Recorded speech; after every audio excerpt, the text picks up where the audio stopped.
アップグレードしない？先月のオプティカル使ってるでしょ。接続できるよ。URK から直でね。Breaker. Visually beautiful, both the cinematography and the art direction. They've created a world that absolutely we believe in, and it's alien and different and believable of some kind of a future.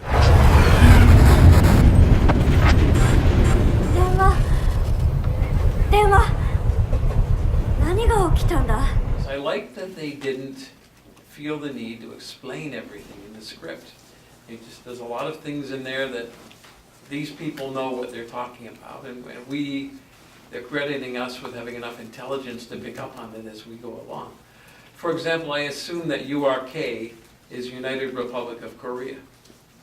So sometime in the future, Korea is one nation again. That's what I assumed that was. And just there's little things like that throughout the script that I would hate it if they stopped to explain every one of them. So that was well done. Good writing and good visuals. Really smart writing doesn't spoon feed the audience. They let the audience make the connections for themselves. Makes you feel, smart.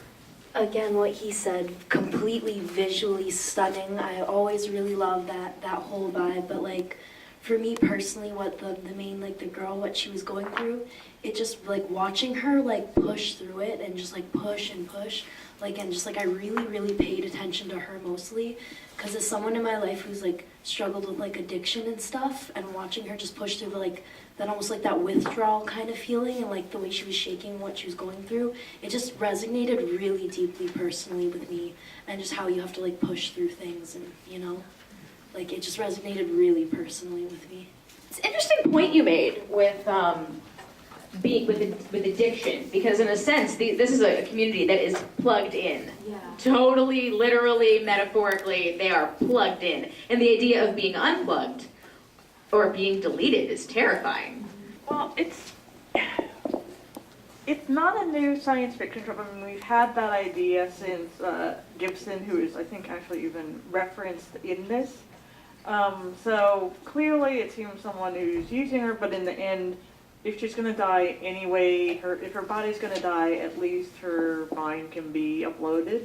I think the scariest part of this piece for me was when she comes out from having them reboot her brain, and she's like, I'm in so much pain, and they go, I can sever the nerve for you. And you have no idea if that's temporary or permanent, but by the end of it, she's dripping in blood. So whatever they did, it doesn't sound like she had many options if she didn't want to have herself uploaded. But what a choice to have to be in, right? Okay, it's really just a comment. One of the things I really liked about it was the ambiguousness of the relationship between the AI and the person. So you guys touched on a couple things like, is one being entity taking advantage of the other? Are they symbiotic? Are they both getting something out of it?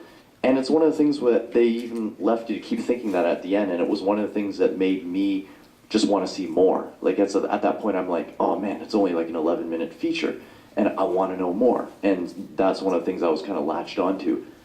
So even the ambiguity at the end, the ultimate outcome, was that a good outcome or was that a bad outcome? And for who? And so all this head scratching is kind of what draws me into wanting to watch more. Yeah. It feels a little bit like a Hollywood movie, just because the idea has been played before. But I would have loved it if it wasn't the bad guy catching up to her and her fighting. If the AI didn't take all over her completely and then kill it. It's like the choice of if she was still behind her actions and what that has impacted on it. So it's kind of a bit like a Hollywood movie. And like he said, I would like to see a big 2-hour one. I wouldn't mind. Just if